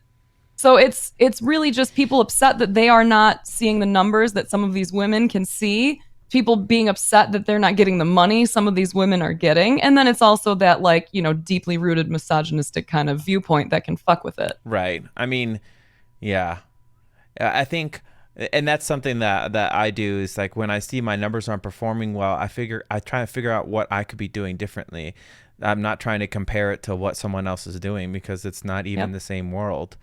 You know, like while like me personally, I don't like using like sex or skin to draw people in. If you want to do that, like, you know, make your money, girl. Like, I don't hate on it. Yeah. The only thing I don't like is when you don't own it. Like when you try and pretend like that's not what you're doing. I was like, I'm sorry, there's a mirror and you're doing squats. Like, what the fuck do you think you're doing? Like, just own it. But to that same point, this is where that line starts to get really blurry between almost like that kind of victim blaming mentality. Like any person who looks at someone else and says, I know what you're doing and why, like you just have to accept that you could be wrong. For all you know, the chick doing squats in front of the mirror just wants to check her form. She's wearing those clothes because it's hot as fuck. And she has a nice body because she squats so fucking much. So yeah, it looks like she's trying to call attention to her ass because it's a big, nice ass. But maybe she's really timid and shy. And that's all it is. Like, she really genuinely wasn't thinking about that. And now that it's happening, she's shocked by it. Like, who the fuck knows? Yeah. That's really the point I want to get across to a lot of people is, because I get that all the time. Like, well, but some women though, you know what they're doing because of their camera angle. You know what they're doing because their picture's so big. Like, so you can tell me infallibly, you know exactly what's going on in her mind. You Exactly. know that is exactly why she did those things. What if she just didn't have any other place to put her camera? What if she was just really hot that fucking day? Like, there are too many what ifs for people to be able to just immediately like typecast, I and they think do it there's too anyway. many people trying to insert themselves into situations that they have nothing to do with. Yes. That's Yeah. been my so I did a lot of my YouTube channel's been based a lot around advocacy, in Mm-hmm. particular LGBT advocacy, and in the end, my question to people was always, why do you why why do Why do you you care? care? It's not your life. It's not your business. If that's what they want to do and you feel like it's going to be their detriment, well, then let them fail or let them Yes. succeed. But ultimately, it has nothing to do with you. Yep. The other thing, and you know, Trinity said it in chat too. She was explaining how it came about as a conversation most recently, and it was because there was a woman who had tweeted, "As a girl with 1,000 viewers, fully clothed, I think that like booby streamers are an embarrassment or something like that." And they set a bad example. And when I first started on Twitch, I had a similar ignorant view. I believed that because I was dressed like a fucking dude half the time, that like I was somehow better than women who exposed themselves at all to make money. And I also believed that they were to blame for every shitty dude who came into my chat. Like, well, if there weren't people, you know, like bouncing their boobs around and doing all this stuff, then men on this platform wouldn't think it's acceptable to come into my chat and talk to me like that. Mm-hmm. And then again, logic kicked in and was like, oh shit, maybe these guys should be able to tell that we are two different people. And Mm-hmm. just because like one girl likes dirty talk doesn't mean that like your grandma will, you know? Like Yeah. we're different women. Know your fucking know where you are, know your audience. Sure, this girl is saying like it's cool, I like dirty talk. I don't care if you say this nasty stuff. But if I say this is not okay with me, then you stop. Don't say, well, this other girl says it's cool. Like, no, fuck off. And Mm-hmm. don't be that woman who thinks that because some other woman is doing something that it's setting you up for some kind of failure. Like, Right. own your own shit. Which also gets kind of into another discussion, where I notice especially women struggle to set solid boundaries. It's Mm-hmm. almost like they feel like they have to accept that kind of talk and behavior. Would you agree with that? Yeah, especially at the beginning, because you want to grow on this platform. You want to do well. And you might think, especially seeing some of these other streams, you might think that the only way to do it is to be the cool girl who's like okay with you making her really uncomfortable.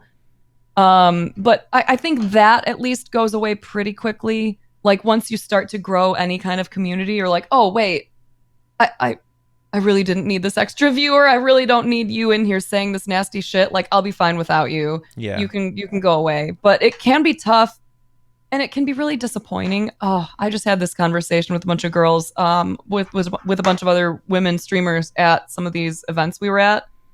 The most disappointing part, I think, about this job is how many times I think I just met like the dopest new friend, and then they try to cross that line later down the road and I shut Mm. it down and then they just ghost. Disappear. Like it really sucks how many times all of us think we have a new BFF, and as soon as they find out they're Mm-hmm. not going to get any, they just were nothing. And I And had, like that yeah, sucks. I had the same thing, and one was a woman and one was a man.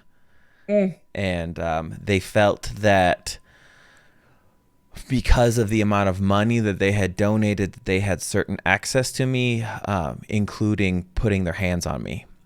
Oh, no, no, no, no. Mm-hmm. Um, and it sucked to have to remove them, but you know, after there was actually several of my viewers when the female actually put her hands on me. And that's not something that a lot of people talk about. Like men face assault. I was raped in college by a woman, Mm. and telling that story, it's amazing how many women the video has a 1.5 million views on it.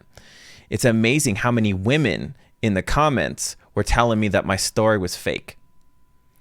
And if I was a woman, they would have absolutely advocated for me. And that's an attitude that we need to figure out how to fix, where we focus on our humanity instead of our category, instead of our gender, sexuality, whatever. And there was a few of my viewers who were around because it was a group of us. And when I left and I had to actually like escape from this person. Yikes. The next bar I went to, I saw one of them and I was crying. And I was like, I just want to thank you for just wanting to be my friend. And it's sad that it has to get to that point. Walk. I'm sorry. I just like want to address that. Do you know who Walk is? That's maybe not a question that needs to be asked. If he wants to share something like that, then let him share it. But the way you worded that like really rubs me the wrong way, man. Yeah, but the thing is I know why. I have a feeling I know why that person asked that question that way, and it's because a lot of people feel it is impossible for a man to be raped by a woman. And that's because people maybe don't have the understanding of what consent is. If I am asleep, if I'm drunk, passed out asleep, my body's going to have normal reactions even if I'm asleep to stimulus. That's how the male body works. If I wake up in the middle of having sex with you and I tell you, please stop, and you don't, that's rape. And that's how it works. And it's not complicated. It happened to someone close to me too. And it really is a shame. Like people will laugh. And that is so... You know who laughed at me? The police. Who? They said, well, at least you got laid, and laughed me out. So that's why I speak so openly about these issues, because I think there's so much shame surrounding it that people don't talk about it. There is, and especially like, you know, when it comes to a man, like then the next thing is like, what, are you weak? You couldn't say no, you couldn't push this person off of you, were you overpowered? You know, like it becomes like a very dehumanizing thing. Like obviously you suffer the initial trauma and then everyone belittles you from there. Right. It's similar to the same victim blaming that women face, but instead of it being like, why did you put yourself in that position? Why were you wearing those things? Are you sure that you didn't say yes and then change your mind? Instead, it's like, obviously you wanted it. Like you're a guy, you should have just enjoyed it, and you're strong, right? Couldn't you have just pushed her away? Well, they talk about... Yeah, Terry Crews is a good example. Terry Crews is my hero because he speaks... Because a lot of the sexual assault I have faced as a man is from gay men. And so him speaking out on that really validated a lot of things that has happened to me. Like I went to a bar in Toronto and I went to the bathroom. I was at a gay bar in Toronto and I went to the bathroom, and as I was at the urinal, this dude walks out of the stall, whips out his dick, starts whispering in my ear, starts masturbating himself. And I left. Holy shit. I ended up telling that story in a YouTube video, and the amount of gay men that came forward and said, what did you expect to happen? You were at a gay bar. Sounds eerily like if you didn't want to get raped, you shouldn't dress that way, you know, or that's a safe space for gay men. So why are you there? Except for I'm the one who is being attacked. And it's that attitude needs to get trained out of people. So that's why it's so important to talk about it. It happens like a lot of my issues. I have a lot of issues with women because of the amount of trauma that I've faced as a man. But if I talk about it, I'm weak. And something we talk about a lot is fight or flight. But there's a third one. It's freeze. And especially as a man, if I get attacked by a woman, freeze comes into it because I don't know how to handle it. Because if I fight, then I'm a woman beater. And if I do flight, then I'm not a man. I'm a pussy and I can't handle my stuff. So I'm just stuck there, frozen. And sometimes, you know, it's the shock of it happening in the first place. Yes. It is really hard. Some people really don't understand that. Like the strongest person can have someone do something that catches them so off guard that you just genuinely do not know how the fuck to respond. Like in most situations, if someone crosses a line with me, I will knock you the fuck out. I don't doubt that. Like I am a very calm person these days, but I will defend myself. Like I have definitely hurt people who were making me uncomfortable. But when it comes from someone close to you, when it comes from a friend, someone in the community, and you're not expecting And it, that's usually then you who have, does it. yeah, Someone you know. exactly.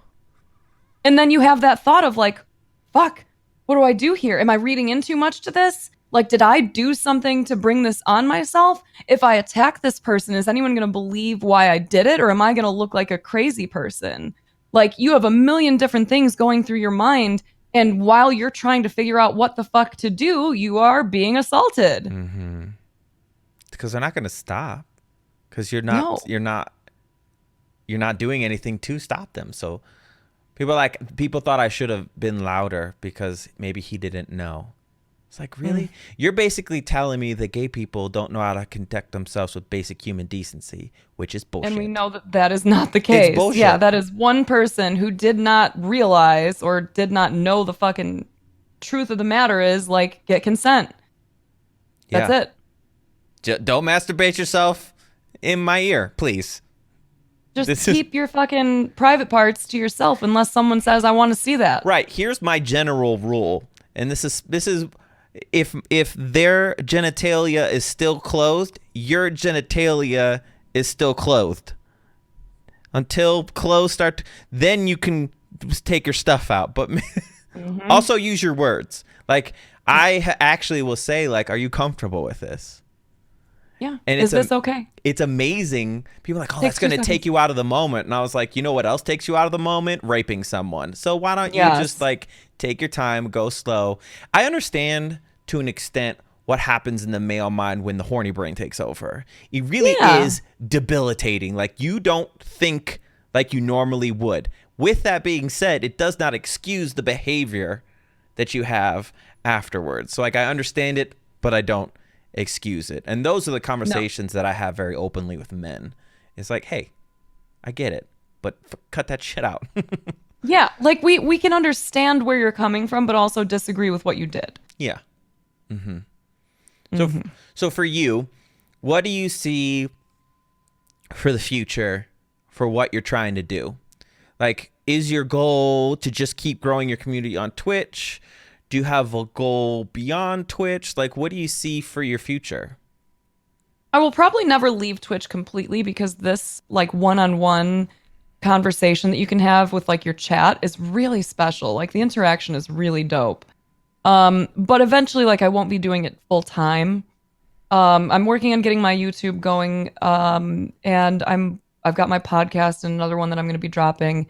And then I'm going to be doing mindfulness retreats and I'm doing more speaking engagements and stuff. So ultimately, end goal is to try and kind of spread the message wherever I can. I want to write some books. I want to continue to speak. I want to just do anything I can through any medium I can to let people know that they're in control, but they're not alone. Mm-hmm. Yeah, I think that's something that I've said about most of the situations that people end up in. Is the reason they're in it is because they feel like they're the only one in it because they haven't heard anyone else. It's so amazing how empowering Me Too is. You know, you talk like Me Too, the movement happened, but I'm talking about Me Too in any situation. Me Too. I feel where you're coming from.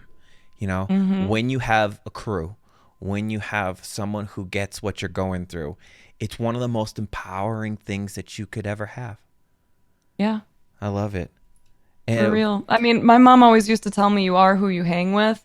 And I know she was doing it from a different perspective at the time. It was like, quit hanging out with idiots. Like, this is not a good idea. But when you start, like, building your supportive communities, it's like, damn, I really am. Because past versions of me having a bad day, reaching out to friends, they'd be like, come over, let's smoke, or let's go fuck shit up. Like, let's go get into some kind of trouble. Let's go drinking.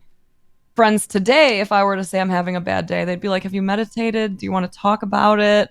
Like, what have you done for yourself? Are you drinking water? You know, like, you really are who you hang with. If you have a supportive community, you can fucking do anything. I posted this today on various social media, and the quote is, if you look at the people in your circle and you don't get inspired, you don't have a circle, you have a cage. Yeah, I've heard that before, I think, but I like it a lot. Yeah. And you know what? You get into like when you are focused and when you're on your grind and when you are going for that thing, it's amazing how many people come out of the woodwork to try and trip you up. Because it's, I've used this example before. Have you ever watched any of those like shows where they catch crabs? Like in, Yes, like once, but so not in a long time. those cages, they could very easily get out of those traps. And do you know why they don't? Mm-hmm. They don't because if they try to, the other crabs grab them and keep them there. Wow. And that is exactly what it is with those people. And like I see the competition on Twitch because I saw it on YouTube. So like everything I'm seeing on Twitch, while I'm still relatively new to Twitch, it's all the same shit that I saw 10 years ago in the YouTube community. And you watch these people try and like sabotage each other because they're afraid of someone getting ahead. Where is the if they kept the attitude that a rising tide raises all ships, they literally just gonna say that. Yeah, they would recognize that everybody gets elevated if you elevate everybody. You know? So this is something that women really struggle with. Yes. The idea that like a rising tide raises all ships, because for a lot of us growing up, we are used to being in places where there is room for maybe one woman at the table. So when a second woman shows up at the table, you're immediately thinking not like cool, an ally. You're thinking, fuck, am I about to leave this table? Yeah. And that's really the difficulty is like as soon as another woman is there, you are no longer a member of the group as a whole. You are now one of the women. It is you versus this other woman. People will constantly be comparing your work, constantly be comparing your actions, your clothes, your makeup, your fucking hair. So like I came to terms with this, I want to say like middle of last year. I started looking at some of the relationships I had with other women in this space and I was like, man, some of you I've been way more closed off to than I needed to. And it's because I was really jealous because I thought you were better than me in some way. And as a result, I was going to lose my place at the table that I worked so fucking hard for. Never in my mind did I think, dope, another badass woman to help make more spaces at the table for other women. It was like, my place is in jeopardy. I have to like separate from this or I have to bring her down so that I can continue to grow. So like I literally after I will admit like one of the times I sent this message, it was after a mushroom trip. So I was like feeling even more like I'm one with everything. But I sent some DMs to some women who I noticed like our relationship had kind of changed over the years. And I was just open and honest with them like, hey, I see like for one of the women, she posts a lot online of some stuff that like really makes me feel bad. Like it's clear she's got some self-esteem issues, self-worth issues, and like people kind of like going after her all the time was really starting to get to her. So I sent her a message one day and I was like, "Look, I just want to let you know I have not been fair to you. Like I know you probably felt it and I could feel it. There was suddenly a wall between us that wasn't there before, and I'm partially responsible for it because I was jealous of you. Like I was so intimidated by how gorgeous you are, how smart you are, how knowledgeable you are, and all these things that I immediately felt insecure and I didn't know how to interact with you anymore. Like it completely changed it. So I was like, I just want to apologize if I've ever been shitty towards you. It was only because I was so like intimidated by you, but I'm over that. Like I would love to try and have a friendship again because I think you're fucking awesome. And as a side note, like I want you to remember this conversation the next time someone else tries to shit on you online. Like there's a good chance they're feeling the way I do. They see you as a representation of someone they can't be or of something they can't have, you know? So like I've been trying to go out and like kind of mend some fences. Like there was never any falling outs or anything, but I just want other women to know like I'm with you. Yeah, and also something I try and keep in mind is like I want people around me to be better than me. Yeah. Because you can't, if you're the best person in the room at everything, then you're not growing. Like I want to learn. There's going to be like, there's people in my life where I'm stronger in certain areas and they're stronger in certain areas. And we we complete each other. You know, like I teach them, they teach me, and we grow together. And that's one of the most beautiful things. Another beautiful thing is 2 hours ago, Denver legalized mushrooms. Just so you know, they did. They did. It just passed. It was like 56% yay. Fuck yeah. Yeah. I've never done mushrooms. That makes me so happy. But I'm not like anti the idea. I was like I didn't start smoking weed until last year. When it was legal in California. I'm one of those like rule follower type people. And it's interesting as I get older, like how less anti-drug I get, because I realize that a lot of the reasons. Have you ever watched the documentary 13th? It's on. It was. I think it's still on Netflix or whatever. So it's about the 13th Amendment, and the 13th Amendment is basically, it basically makes slavery essentially only legal if you're in jail.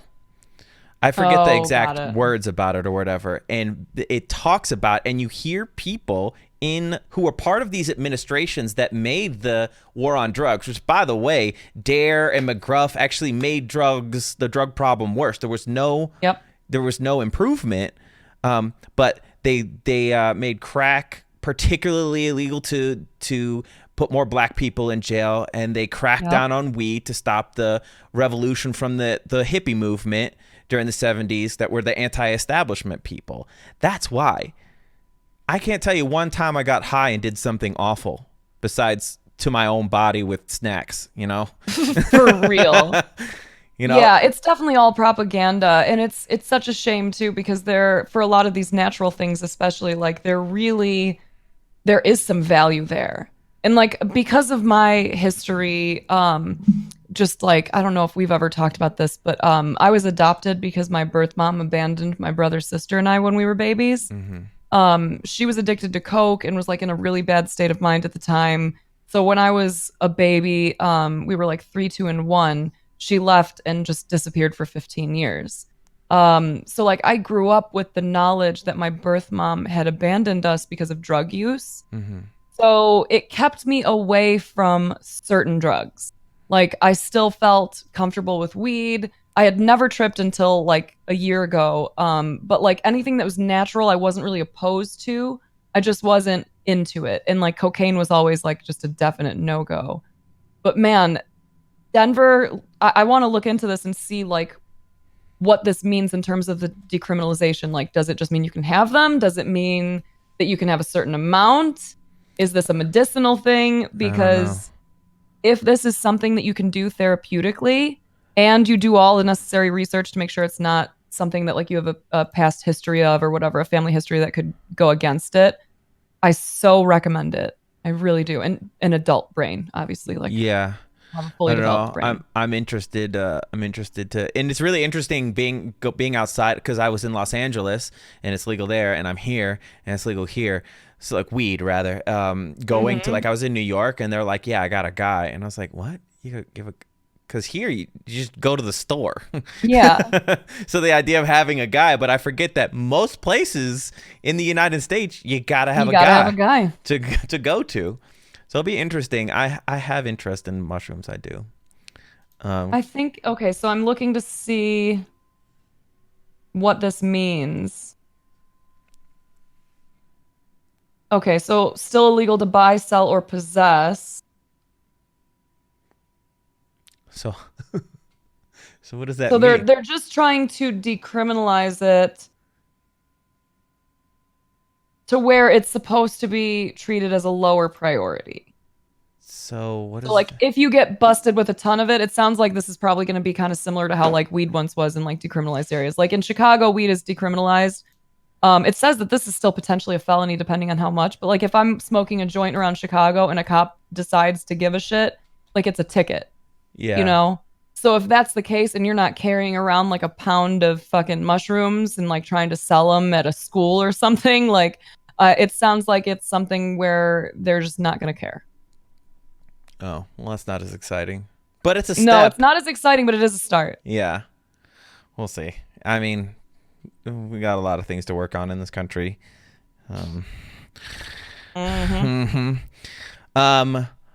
So, if people want to connect with you, where is the best place for them to do it? Everything except for Twitch is Mind of Snaps. And Twitch is SheSnaps. Mind of Snaps is everything, but why is SheSnaps on Twitch? So SheSnaps was what I decided when I wanted to get more into like mindfulness and stuff. I didn't want to change my name on Twitch because it's been me for so long, and because the content on Twitch is still varied. So like the Mind of Snaps branch off for the podcast and for YouTube was to create more like specific mindfulness and curiosity based content, like anything and everything that I'm interested in. Like I'm really trying to bring people into my brain. Yeah. And then Twitch, like I'm still SheSnaps on Twitch because that's what everyone knows me as. It's still like my gaming YouTube is still set up for SheSnaps, but it's just I'm trying to kind of separate the content. Like this is going to be just kind of chill hanging, maybe gaming, and then this is going to be like learning and exploring and getting weird with it. Yeah, I love getting weird with it. Well, thank you for sharing. We're going to move on to the question and answer part of it. You guys have been using the form, but thank you so much. We're going to end the podcast part of it. So thank you for sharing your story. Of course. Thank you for tuning in to Unfiltered Friends. If you enjoyed this conversation, make sure you follow on all social media Sup Daily. Make sure you subscribe and rate and leave a comment on whatever podcast platform that you're on. Make sure that you go over to SheSnaps on Twitch. She's brilliant, and I'll see you guys all on the next one.